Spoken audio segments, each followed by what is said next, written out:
So, we're officially 6 months away from Apple's next big thing. And if you've been following the leaks, rumors, and whispers, then you probably know that the iPhone 17 Air is shaping up to be a really big deal. Like bigger than S-year updates and bigger than a new titanium finish kind of deal. We're talking major design shifts, meaningful performance upgrades, and some long overdue changes that could finally shake up the iPhone lineup in a way we haven't seen in nearly a decade. I'll be honest, I've been one of those Pro Max loyalists. Every year, no hesitation, I go straight for the top-tier model. Bigger screen, best camera, all the bells and whistles.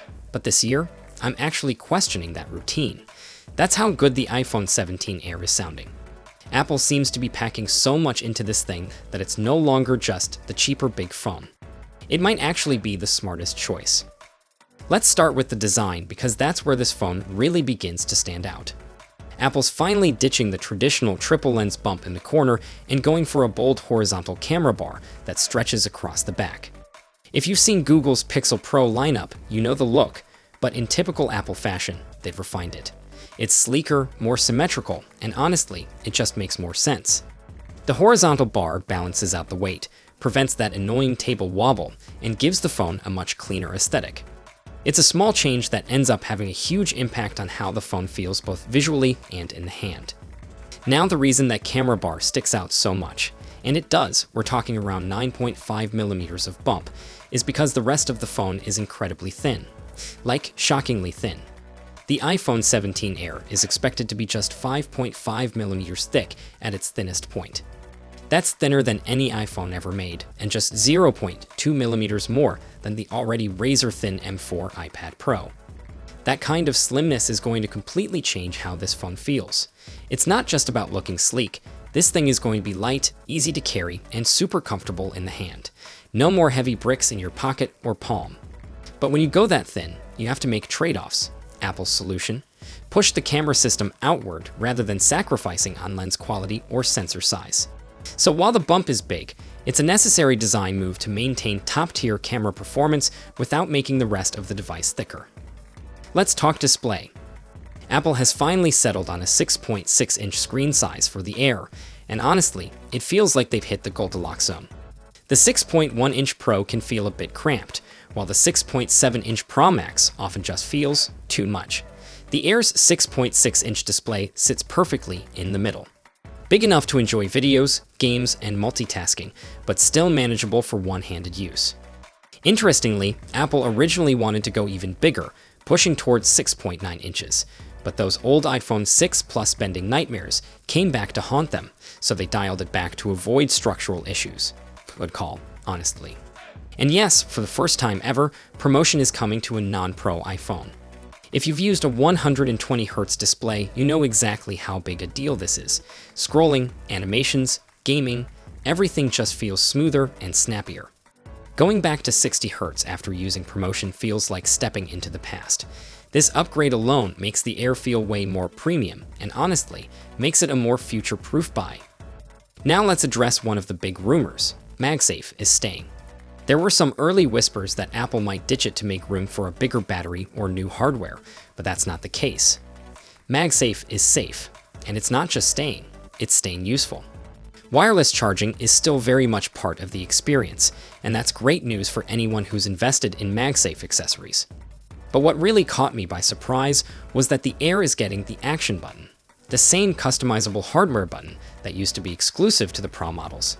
This means you'll be able to assign shortcuts, turn on the flashlight, open the camera, activate accessibility features, and more with a single press. It's a small detail that makes the Air feel way more pro than previous models in this tier ever did. Now let's get into what's under the hood, because performance-wise, Apple isn't holding back. The iPhone 17 Air is expected to ship with the brand new A19 chip, built for better efficiency and faster graphics.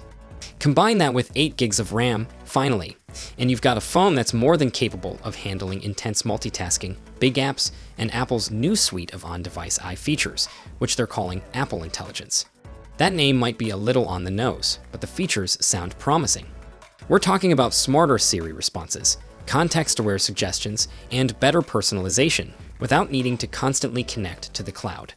And because it's processed right on the device, your privacy stays intact. Another win. Now, camera changes. This might raise a few eyebrows. Apple is reportedly removing the ultra-wide camera from the iPhone 17 Air. That means a single high-quality 48-megapixel main sensor, and that's it.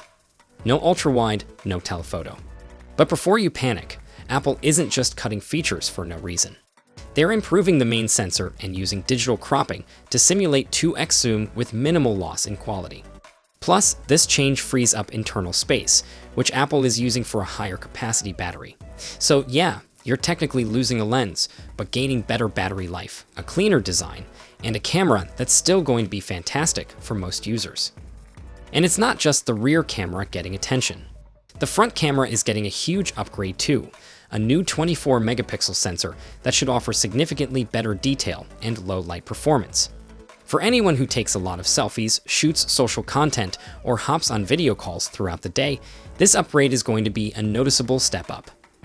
Speaking of performance and efficiency, the Air is also getting a custom-built Wi-Fi 7 chip designed in-house by Apple. This should bring faster data speeds, better range, and more stable handoffs when switching between Wi-Fi and cellular networks.